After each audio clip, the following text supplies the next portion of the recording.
Lieutenant Kieran Voss crouched low beside the battered landing skiff, its hull scarred by micrometeorite impacts and time-worn by the relentless storms of Epsilon 9.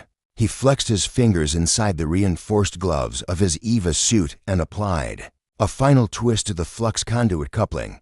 A soft click signaled a secure fit. Around him, the violet-tinged atmosphere shimmered under the light of twin suns, heralding the planet's perpetual dusk. Ahead, Commander Arthali stood motionless on the dune's crest, her silhouette a striking contrast against the bioluminescent fungi that dotted the landscape in clusters like lanterns in a carnival of shadows. The fungi, nicknamed ghost lanterns by previous explorers, pulsed gently, their soft indigo glow lending the outpost an otherworldly serenity.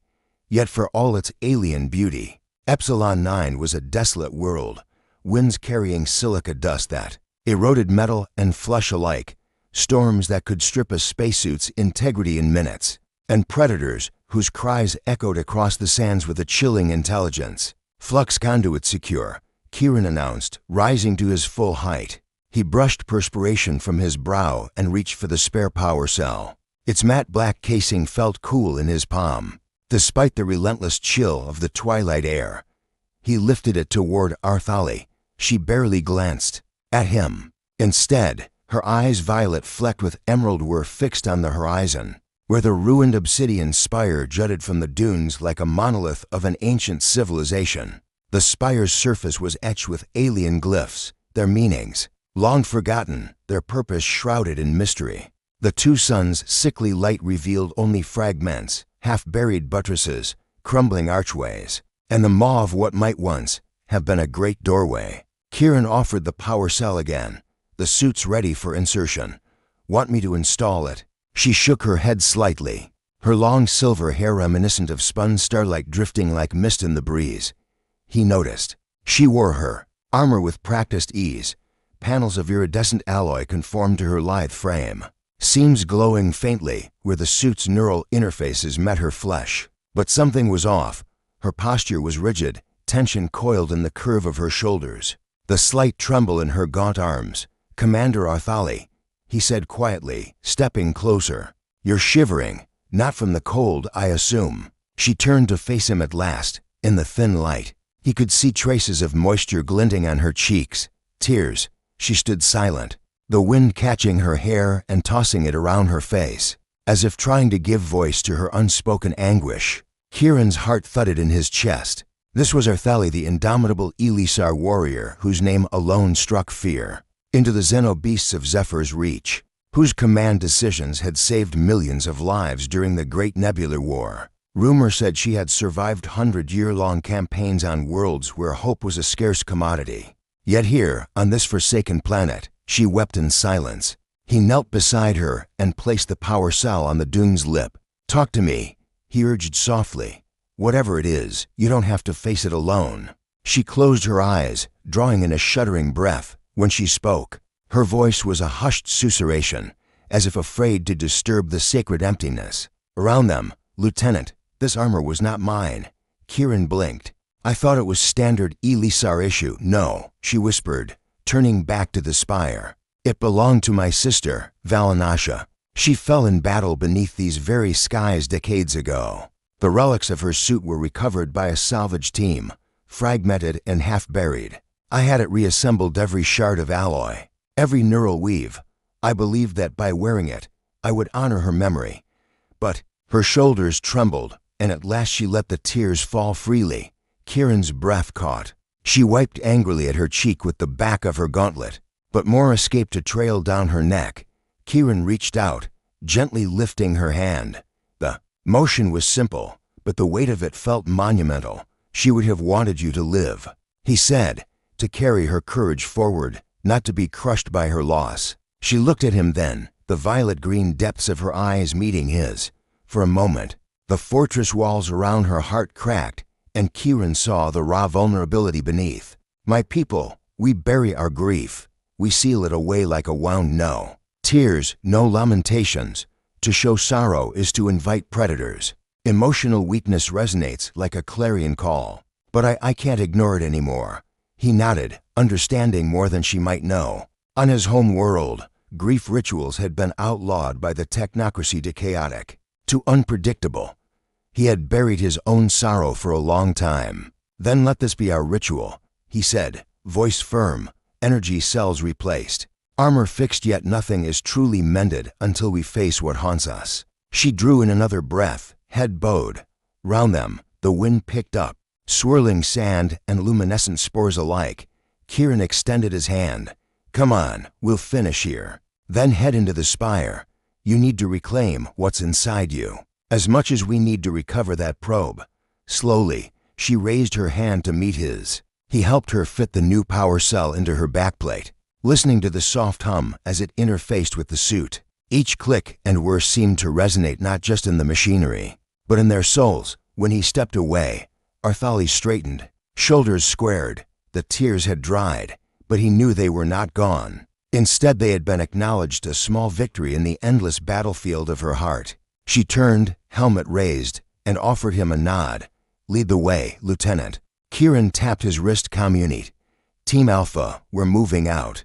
Keep your eyes peeled. Radiation levels are spiking near the spire." His voice carried professionalism, but beneath it lay compassion, a promise that he would stand by her no matter what lay ahead. As they strode toward the looming edifice, Kieran stole one last glance at her profile, strong, determined, yet touched by sorrow. He tightened his grip on his plasma cutter. Whatever secrets the spire held, he vowed to face them not as a lone warrior, but as an ally forged by shared grief and budding trust. And so, under the eerie twilight of Epsilon 9, two figures, human and alien, advanced into the unknown, their destinies entwined by the unspoken truth that sometimes the greatest battles are fought not between worlds, but within the human and alien heart. The twin suns had dipped lower on the horizon, and the violet sands of Epsilon 9 had begun to cool beneath Kieran's boots as he led the way toward the great obsidian spire. Each step crunched with a brittle, crystalline sound, reminding him that this planet lived and breathed in ways they did not fully understand. Behind him, Arthali's footsteps were softer, as if she weighed her steps against the ghosts of her past. Kieran glanced back. She walked with the same proud bearing he had seen in every holorecord of Elisar champions, yet her shoulders curled inward, as though bracing against an unseen gale. The soft hum of her power cell interlaced with the distant sigh of wind across the dunes. It was in that soundscape he realized how deeply she was wounded. "Lieutenant," she said at last, her voice steadier than he expected, but threaded with an ache that made each word a labor. "You wanted to know why I trembled." He slowed, turning so their visors faced one another. The light from the glowing fungi rippled across her armor, painting shifting patterns of indigo and lilac across the alloy. "I did," he replied, "and I still do." Arthali paused, taking a firmer grip on her plasma carbine. The weapon's sleek lines were etched with worshipful runes. She fought not only with bullets, but with the blessings of her ancestors. She looked out at the sand stretching endlessly toward the spire, and when she spoke, it was as though she dredged memories from the core of her soul. "There was a time," she began, voice low, "when Ashira was not a memory but home. Verdant forests, seas of rose-tinted clouds, flutes echoing through crystalline halls, my sister, Valinasha, and I would wander the marble plazas of Crystal Haven, chasing light through rainbows cast by the prisms in our temples." She smiled, but it was fleeting, like moonlight behind storm clouds. "Valinasha was older, wiser. She taught me how to read the stars, how to coax the song from a lunar grotto's stalactites. Whenever I stumbled, she was there to lift me." Kieran watched as her fingers traced an arc in the air, as though mapping the panorama she described. "Must have been beautiful," he said softly. "Beyond words," she agreed. "And it was ours, safe, infinite, until the diluvian storms came." She shivered. Though the air had warmed in the dying daylight, they swept across the archipelago, worlds like hungry leviathans, colored wind that tore flesh from spirit, storms that sang your name before you perished. The Elisar could not fight it. We tried. But when the spires shattered and the clouds cracked open, we lost everything." Her voice cracked. "Valinasha saved as many as she could. I watched her lead the evacuation through the storm walls. I watched her smile at me, that perfect, unwavering smile, and then the Leviathan wind claimed her. The silence that followed was so profound it felt as if the very planet held its breath. Kieran's throat tightened. He knew he'd lost friends in the void, but he had never lost a sister. Never felt a fragment of himself ripped away and scattered across the cosmos. She was gone, Arthali whispered. And with her, my world. I wandered the galaxy, a blade without purpose. I fought wars, toppled tyrants, but each victory tasted of ash. I thought if I forged a new armor, if I wore her memory on my skin, I could hold on to her just a moment longer. Kieran let the quiet expand between them, then spoke with the gentlest firmness he could muster. Memories are not armor, Arthali. They're like the sand here, shifting, sometimes abrasive, but they shape who we are. Bury them under alloy, and they'll just crack through. She glanced at him, her eyes reflecting the purple dusk. Is that why you became an engineer before you enlisted? To fix things others deemed beyond repair? He smiled, surprised at her insight. Maybe. I grew up on a world that worshipped perfection, bodies, machines, society. Flaws were quarantined. I lost a friend once, not in battle, but to an implant. Failure. They said it had to happen, hive mind maintenance protocols and all that. But I kept thinking, she was still in there, waiting for someone to fix her. He tapped his temple. Sometimes the hardest things to fix aren't metal or flesh, but memory and emotion. Arthali nodded slowly, lifting her visor so that the sharp angles of her cheekbones were exposed. The air cooled around her bare skin, but she did not flinch. Your honesty, it is rare, and it gives me courage to speak mine. Together they resumed their trek, leaving footprints in the lavender dunes. The spire grew larger, its eldritch glyphs etched with a geometry that spoke of forgotten wanderers and lost gods. Around its base lay the half-exposed probe, a sleek cylinder of transparent alloy, veins of azure light pulsating through its core. Kieran checked his scanner. Radiation's still high, but stable. We'll need protective gear to extract it safely.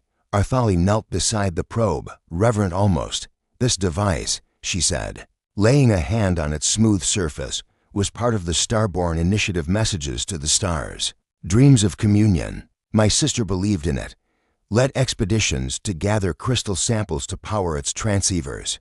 Her fingertips brushed the glowing veins, and for a moment, the probe's light intensified, bathing them both in a serene blue glow. Her tears returned, but now they bore a sheen of wonder rather than despair. By retrieving this, I honor her belief in connection between worlds, between souls. Kieran activated the portable force field generator. A translucent bubble engulfed the probe, dampening the radiation.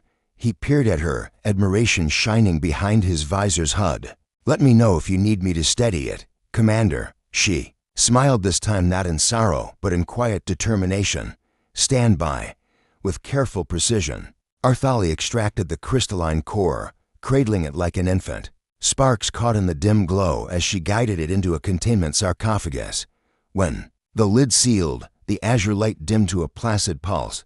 Arthali exhaled, relief mingling with something deeper, closure. She rose, standing taller than before. The weight on her heart lightened by acknowledgement rather than denial. Kieran reached into his pack and pulled out 2 small vials of distilled coolant, specialized to stabilize Elisar crystalline matter. For her armor, he said, handing one to Arthali. Her fingers closed around it. Thank you, Lieutenant.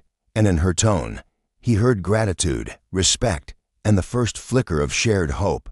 They set off back toward the outpost. Their silhouettes cast long across the violet sands. Between them lay uncharted dangers, radiation storms, hostile fauna, hostile forces, but for the first time on Epsilon 9, neither felt truly alone. In the chill of that alien dusk, 2 warriors forged a fragile alliance against oblivion.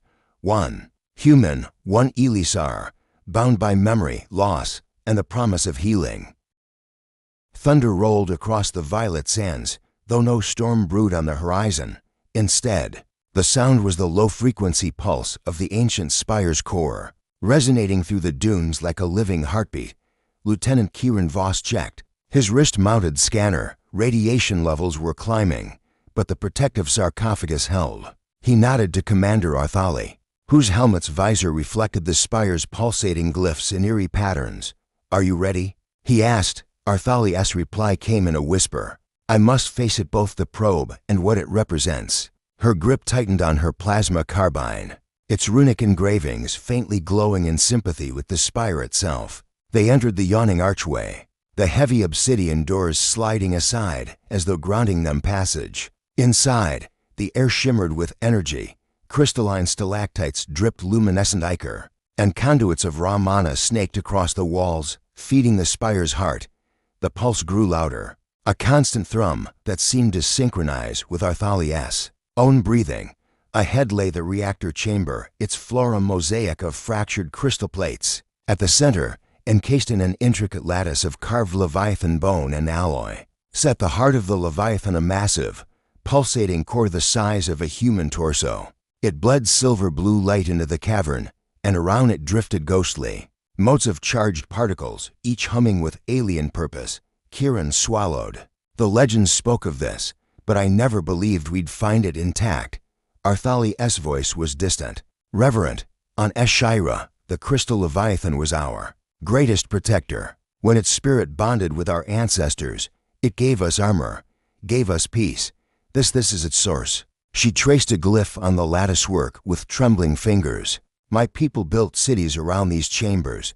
The Leviathan's pulse guided every breath, every heartbeat." A flicker of motion caught Kieran's eye, rippling shadows at the chamber's edge. Before he could react, a shape coalesced from the darkness, a massive, quadrupedal creature whose translucent skin revealed bone and sinew entwined with the same silver-blue crystal. Its many eyes, like facets of a gemstone, regarded them with cautious intelligence. "Xenobeast," Kieran muttered, raising his plasma cutter. "But this it's symbiotic." The creature padded forward, claws clicking against the crystalline floor. Arthalia exhaled. "It is the Leviathan's guardian," she said, voice soft. "It senses our intrusion and our purpose." She lowered her weapon, stepping between Kieran and the creature. "We come not to steal, but to heal." The Xenobeast paused, nostrils flaring as it inhaled her aura. It huffed once, a sound like wind through hollow bone, then knelt in deference. The pulsing light of the heart steadied, its rhythm finding harmony with the creature's own internal beat. Kieran released a breath. "All right," he said, voice awed. "Let's do this gently." Arthalia approached the latticework, placing both hands on the carved leviathan bone. The glyphs glowed brighter, and the lattice shifted, unlocking. With a hiss of displaced energy, Kieran stepped forward, sliding the containment sarcophagus over the heart's core. The Xenobeast circled them, its crystalline tail tracing arcs of protective energy in the air. As Kieran activated the sarcophagus seals, the spire shuddered. Crystal dust rained from the ceiling, and a resonant chord echoed through the chamber. The heart's light flared a brilliant supernova of blue-white before contracting back into the sarcophagus's reinforced shell. Arthalia's eyes glistened with tears this time, tears of release. "The heart is safe," she murmured. At last, she stood, brushing dust from her armor. "Now the probe." Kieran produced the probe, still cradled in its force field. He approached the deactivated lattice where it had once interfaced with the heart. With steady hands, he lowered the probe into a carved receptacle, its azure veins connecting seamlessly to the spire's own circuits. Ancient glyphs flared to life, and the chamber filled with a gentle hum, the spire and probe resonating in perfect synchrony. A stream of data scrolled across Kieran's HUD, star charts of uncharted systems, waveforms of cosmic signals, melodies of radio frequencies unlike any he had ever heard. Tears welled in his own eyes as the full scope of the Starborn Initiative's final message unfolded before him, an invitation to peace, a warning of Cataclysm's cycle, and a plea to preserve life across the galaxy. Arthali placed a hand on his shoulder. "You see why it mattered," she said, voice choked with awe. This was her dream, Valinasha's dream, to connect the Elisar to distant worlds, to share knowledge and hope. Kieran nodded, swallowing back emotion. "And now it's ours to carry on." They stood side by side in the reactor chamber, bathed in the synchronized glow of Leviathan crystal and Starborn transceiver. Outside, the twin sun's final rays slipped beneath the horizon, But within this chamber, light had found new purpose. Arthali raised her visor, letting the visor's anti-glare filters snap shut. Her eyes, raw but resolute, met his. "Thank you, Lieutenant, for helping me find what I thought was lost forever." Kieran offered a small smile. "Thank you for reminding me why we fight and why we remember." Together, they activated the Spire's emergency ejection protocol. The sarcophagus and probe lifted from the receptacle, contained within a spherical force field, and drifted upward through a hatch in the ceiling. The Xeno beast watched, tail swishing in tranquil rhythm, as the relics of Elisar heritage ascended. Toward the surface, as the hatch sealed, the chamber fell silent once more, save for the steady pulse of the Leviathan's heart deep within the spire. Arthali exhaled a long, shuddering release of breath. For the first time since she had arrived on Epsilon 9, she felt whole. Kieran's comm beeped. Team Alpha was ready for extraction. He checked his map. Only one dune field stood between them and safety. He extended a hand. "Shall we?" Arthali took it, gripping firmly. "Lead on, Lieutenant." Under the watchful glow of ghosts and crystal, the human and the Elisar walked toward the surface, each carrying the weight of a legacy reborn and the promise of a future forged together. The outpost hummed with muted activity as the first pale fingers of Epsilon 9's twin suns crept above the dunes. Kieran Voss and Arthali emerged from the docking bay, their silhouettes cast long and lean by the rising light. The containment sarcophagus floated between them, secured in the shuttle's cargo hold, its azure core pulsing like a second heartbeat. Kieran stretched, the stiffness in his back a testament to hours spent bent over welding torches and field stabilizers. He glanced at Arthali's armor, now free of fractures and glowing faintly with the residual energy of the heart of the Leviathan. "Mission accomplished?" he asked, voice carrying across the tarmac. She turned to him, helmet tucked under one arm. Her eyes, still tinged with violet sorrow, now held a quiet warmth. "We have what we came for," she replied. "The probe's data is intact, and the heart of the Leviathan will guide our people once more." A low rumble resonated beneath their feet. The shuttle's engines powered up, announcing departure. Kieran checked his comm unit. "Team Alpha, prepare for liftoff in 5. He paused, looking at her. "Arthali, what happens next?" She exhaled, as if unburdening herself of ancient grief. "On Ashira, this news will renew hope. We will rebuild our crystal forges around the heart's signal nodes. We will reestablish the Starborn network and with it, reconnect with worlds we thought forever lost." Kieran nodded. "And you?" Her gaze drifted over the dunes, the ghost lanterns already dimming in the dawn. She hesitated, then met his eyes. "I thought my path ended when I lost Valinasha. I believed duty was all that remained. But you showed me that healing is not weakness. It is strength born from vulnerability." He offered a half smile. "I learned the same, that sometimes fixing armor leads to fixing lives." A soft alarm chimed on the shuttle's boarding ramp. "Time to go," Kieran said, extending his hand in the human gesture of partnership. Arthali took it, placing in his palm the crystalline shard she carried since Chapter 1, the final fragment of her sister's armor. It gleamed with inner light. "A token," she said, "to remind you of our bond and the promise we share." He closed his fingers around the shard. Its energy thrummed through him, gentle but insistent, like a pulse of unity. "Thank you," he said. "I'll guard it as fiercely as I guard this mission." They boarded the shuttle side by side. Inside the cockpit, Kieran strapped into the pilot's seat, while Arthali settled into the co-pilot bench.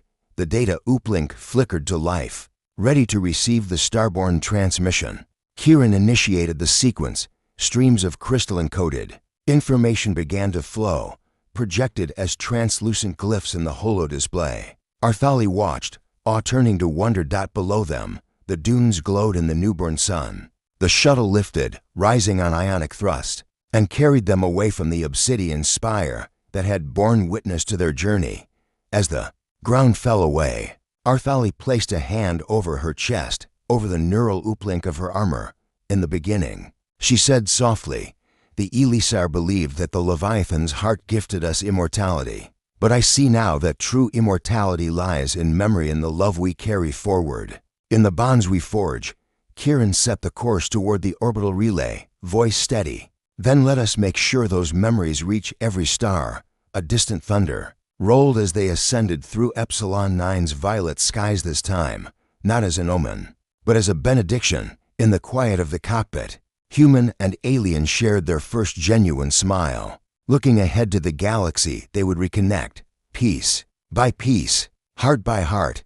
Outside the shuttle's viewport, the rising suns blazed at last in full glory, burning away the night and illuminating a path forward, one built on empathy, courage, and the shared understanding that sometimes fixing armor is the first step toward healing the soul.